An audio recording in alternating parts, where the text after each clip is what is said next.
Hello and welcome to this ExchangeWire VoxPop. I'm John Still, Head of Content at ExchangeWire, and I'm thrilled to be joined today by Patrick Dolan, who is Activation Director at 7stars. Patrick, welcome. Thank you very much. Thank you for joining me. Today we are going to dig into a couple of formats that have had, a big couple of years, I'd say. We're going to look at out-of-home and audio advertising and get Patrick's insights on what's making the areas tick at the moment and what's going on. Safe to say they've both had boom periods recently. And yeah, I'm going to kick straight off, Patrick, and dig in. So how have formats like out-of-home and audio advertising evolved through the years to remain relevant and get to where they are at the moment? Yeah, I feel like it may sound like a simple answer, but I think the digitization of both channels themselves has really helped. So I suppose if we look at from an out-of-home point of view, there's been a lot of money that's been going into that as a market to make sure that the formats that we can use from an out-of-home point of view are the best they possibly could be.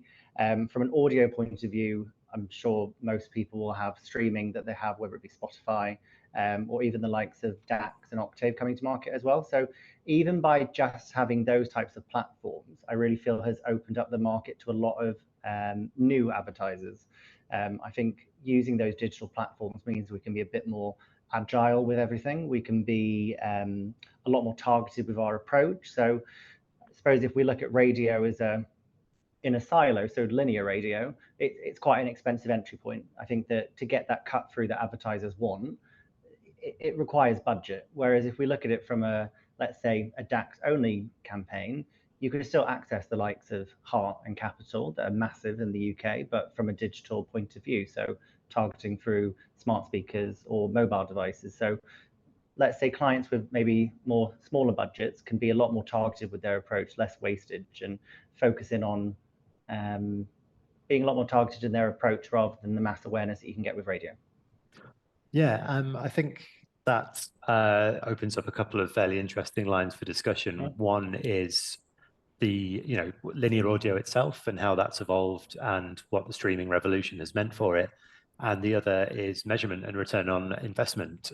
Traditionally out of home and audio to a point have been seen as brand awareness exercises. They have been, it's not been maybe understood the value of what measurement there now is. I'll start with the measurement question. Is it becoming more granular? What do measurement and ROI have to offer in terms of audio and out of home, do you think? I think they're always going to remain those big, let's say, fame building, reach driving mechanics. I think where it's become, I'll say it again, the digitalization of it, we can make a more big full funnel approach when we come to our let's say audio. Let's use that as a first example. Let's think linear radio is always going to be awareness driving, your big reaching, getting everything across the nation. With the introduction of sort of podcasts, with that more laid back approach, that's where you can be a lot more consideration driving. So being more informative with your approach. And then I suppose if you look at it bluntly from a conversion point of view, we can utilize the likes of programmatic out of home, digital audio that's really hyper targeted, and then use those platforms to make sure that we're driving click-throughs to sites, driving people to sign up, whatever it might be. We're working with a client at the moment who's not used out of home before, and they're very conversion based. But we know that awareness is a key thing for them. Consideration is one of their biggest priorities, but at the end of the day, they want to sell tickets. So we are doing at the moment a measurement study with them where we've taken sort of, let's say, a traditional exposed, non-exposed, and done it by postcode sector, where we are doing out of home in particular areas and not in other. We're just doing our standard BAU approach. And I think we've not had the full results yet, but we've had a mid approach, and we have seen an uplift in those areas that have had out of home. So even by doing something quite as basic as that, that's sort of a test and a controlled sort of study, you can see that uplift that you get from those channels. You're never going to have someone walking down the street and walking over to a D6 by the side of the road and clicking a button to go through to some homepage from a client, but it's not that type of facility. But there are QR codes available, which I'm sure 5 years ago, I don't think anyone thought that we would still be talking about these days, but they had a bit of a revival in 2020, should we say, for particular reasons. And we have been utilizing some of them across our out of home in particular as well. And they're just a way of, as you say, adding that measurability into sort of our activity. Yeah, it's funny you mentioned QR codes and the evolution of those, because we're talking about two mediums that were very differently impacted Yeah. by lockdown. Out of home obviously became well useless when people were actually locked inside, and audio became a massive medium. It's when it experienced its initial burst of popularity, and we saw a lot of people turning to audio formats for their Yeah, and entertainment. I think it's just, as you say, there are two channels that have gone, let's say, let's use 2020 as a silo, gone totally the opposite ways of each other. But I think that we're in 2023 now, and I feel like we're nearly back to the same levels as we were in 2019 from an out-of-home point of view. One client that I work on is H&M, not traditionally out-of-home spenders, but they've gone through the roof with out-of-home over the past 3 years. They've really seen that benefit, and I suppose that return that they see from an awareness and brand building point of view, they really see it as a bedrock of their campaign. So it is good. You are seeing it come back, as I say. Audio, as we've seen from the latest radars, still going from strength to strength. I think that it's important to say that commercial radio has overtaken the BBC. I think this is the second quarter now that it's done that. So it is growing on both sides. And I think I touched on it earlier. And I think from an out-of-home point of view, the investment that's going into making the formats better, making sure that we're digitalizing as much as we possibly can to really drive that experience for consumers. And I think the appetite is there for advertisers to be bigger and bolder when it comes to out of home. And I think everyone sees some amazing examples, whether they're utilized from a social point of view, but it's the what's next from an out of home point of view that I think is the most exciting part. Yeah, and I'd agree that, I think out of home, since lockdowns were lifted, out of home's made an incredible comeback and is Mm. actually seen as more exciting as part of people's plans than it has been for some time. There's a lot going on in terms of like incredibly interesting campaigns that are going on out of home at the moment. Do you feel, in terms of the measurement that is out there for out of home, do you think there is a bit of an education piece missing for the industry? Do you think people are yet to fully understand how measured and how targeted out of home can be? It's an interesting one because I think we've touched on it, and I suppose out of home is one of those big awareness driving pieces. I think that where it becomes more interesting is programmatic out of home from a digital Yeah. point of view. It does open up a lot more capabilities, I suppose is the easiest way to do it. No longer is a static ad the norm from an out of home point of view.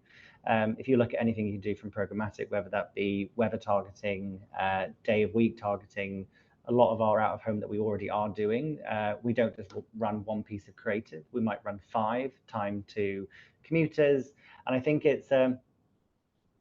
I've said it's difficult to get that return on investment point of view because it is the type of thing that you can't pinpoint directly to a panel that's outside of my office that someone has then turned around and walked straight towards a Tesco to buy whatever product it might be that we're advertising.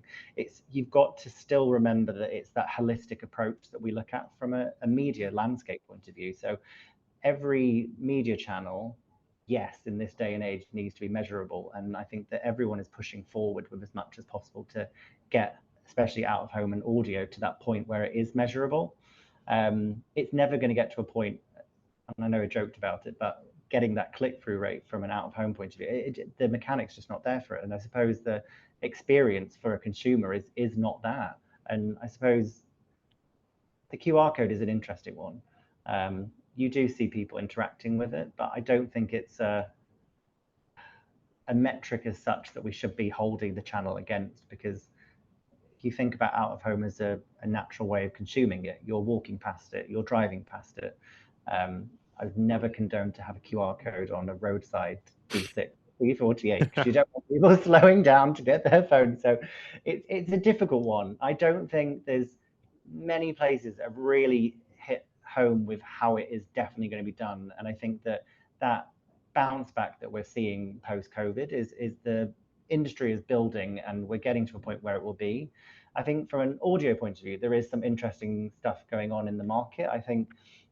I suppose the biggest one is podcast, and it's no longer the year of podcasts. We've moved on from that, and we're looking what the next thing is. I know There's some rumblings from the US, and I know there's a new company starting called Telling Media. So there are two people that have come over who head up Acast in New York. I think it's interesting to see that in America, podcast advertising is seen as a performance channel, which for us in the UK it blows our mind, because we see it as getting talent to do live reads for us, doing sponsorships, so really nice, engaging, consideration driving pieces. But I think what Telling Media are coming into the market is taking that performance, frequency driving, embedding those brands within podcasts themselves. I think that will be a really interesting one that will come across in 2023 and 2024, because it's still in its infancy here, but it is growing, and there's rumbles about measurability, as we're talking about sort of in a podcast market. It's no longer a nice to have. It needs that backing of data and measurability to make sure that we are seeing success from it. Yeah, and it's, that will be an interesting development to see when that comes over, how that's really going to, shake up the industry and offer a new angle to the audio stuff. Yeah, and I think if someone's offering that, that's where you see that healthy competition from other brands. So I think that the likes of DAX and Acast will have to start pivoting towards that measurability. They are doing that. It's mainly coming from a brand point of view or a reach point of view, but it's how do we take that to the next level without compromising on any consumer journey? And I suppose giving advertisers back what they want, which is how has it worked? What is working? What isn't working? Let's optimize towards that. Yeah, no, very interesting. Going back to staying actually on audio and in terms of how streaming has changed stuff, are you still seeing brands keen on traditional radio, putting their campaigns? Is that a place that's still working for brands? Yeah, I think it's seen as a bedrock, and I think that we no longer really use the word radio. It obviously slips in now and then, but we talk about it in the exact same way that we talk about digital. It's audio. Everything has a place on a plan, whether that be linear. I even think then you differentiate between digital audio, whether it be streaming or it be something like DAX. So the way that it's being accessed, I'd say that it's sort of sticking to that sort of 70-20-10 approach. So your 70, think about it, it's going to be your bedrock. It's going to be your big reaching linear radio. But what you might then do with some of your additional budget is amplify that to people, especially sort of a younger demographic that probably aren't consuming radio as much, but they may be listening to it through an Alexa device, a Google Home. They might be listening on their mobile. And I touched on it earlier, but the market is growing from a commercial radio point of view. I think it's a similar sort of way that we looked at the publishing market sort of 10 years ago. It's the audience isn't going down, it's just the way they're consuming it. And I think what that opens up for us as advertisers is that targeting approach. But you still need that big reaching, fame driving, frequency driving, linear radio that's going to really drive that. And I think what digital audio can do is just open the doors to smaller advertisers that want to get cut through, but in a very different way. Yeah, and I think that's going to touch on my next question as well, which is, as an activation director, how do you advise the brands that you work with to approach audio and out of home? What do you think they need to keep in mind as they approach these new campaigns? I mean, the main thing is what are we trying to achieve here? And I think that this is a conversation that with a lot of clients that we try to be as direct as we can with it. I think it's if a client says to me, we want to drive awareness, and then 6 weeks down the line after we've built the plan, done the response, they suddenly decide, oh, but we need to drive sales at the end of the day. That's a very different approach that you might be doing. And touching on audio and out of home, all you might be doing is loads of linear radio, loads of D48s, D96, like big, large format, driving that message, getting the brand out there. But that at the end of the day is not going to drive sales. You really need to look at it from a full funnel approach. And I think that we're so used as advertisers as looking at that from a digital point of view, but you can really pull that into any channel that you need to. And I think I touched on it a little bit before, but so from an awareness point of view, let's look at it from audio. That is your linear radio. And I've said it's your big reaching stations, making sure that your message is heard from millions of people every single day. And then your consideration is that more integrated sponsorship, live reads, whatever it may be from an audio point of view. But then the conversion part comes in when it's really hyper targeted on a digital point of view, whether that be through device, audience, building out first party data, whatever it may be. And I think that's where you're capturing someone at the right stage by identifying them as someone that's core to your brand that you want to advertise with from a digital point of view. And then you can do that through audio. So I think it's just taking that full funnel approach, which I think some people do forget, that you can just apply that to any channel that you need to in order to get back to what you want it to be. Yeah. Are you, I wanted to talk a little bit about the impact of tech and what we're seeing in the industry at the moment. I've seen some fascinating campaigns online for out of home that are hyper realistic AI impressions of an out of home campaign. There's a lot going on in the sector. How do you expect AI in particular to augment out of home audio, and how are you using it at the moment? So definitely, let's talk about the year of AI. I feel like that's the year we're in for 2023. I think so. It comes up all the time. I, at the moment, haven't seen it touch those channels in the way that I think it's touching other channels. I think from an out-of-home point of view, it will definitely come into more of a creative point of view. And I think that the way that we can target from a programmatic point of view, that's when it becomes interesting. So whether it's a case of changing messaging that might be coming through from that out of home ad, that is what we can do from an AI point of view. I think from an audio point of view, there's a really interesting balance that comes through on audio. And I think about the way that audio is consumed. It can be done through headphones, it can be done through speakers. I think recently Spotify launched their DJ app. I'm not sure if you've used that. So their Not AI. yet. So that's it's their AI tool. And if you think about Spotify, it's got years and years of data. I think it's something like, let's say, 8 years that I've been on Spotify. So that's 8 years of data of what I've been listening to, what I enjoy. And now there's an AI that is personalized to me, who talks to you very naturally, saying X, Y, Z artist is coming up right now. And it's all very seamless. And what that's done for me is it's generated my own personal radio station. So if you think about, people go historically to radio to find new songs, find new artists, that is basically what the Spotify DJ function is kind of doing. And there's, with all that data that's been collected on you as an individual, we're not too far away from that AI in audio suggesting your next holiday, your next skincare routine. It's got all that information on you. But I think the difficulty that you'll have from a audio point of view is that balance between being personal and being creepy. It's a really interesting one from an audio point of view. And working with companies, say like A Million Ads, like there's such amazing things that we can do there that really just prick the interest of the listener, whether it's a slight injection of today is Wednesday and you think, it's Wednesday today. So it's just something that captures your attention. But if that is then starting to talk about, hey, Patrick, whatever it may be, that's when you cross a line. And you can't really do that from a digital point of view, let's say from a traditional display video, because it would be a lot more natural. But when it's such a personal one-on-one experience, you need to find that balance. And I think that this is the start of it from an AI integration point of view when it comes to the likes of, let's say, Spotify. And I think it's going to be really interesting to see how they go forward with that and what they do with it, because, as I say, the massive data that they have on every single user will be really interesting to see what they can do.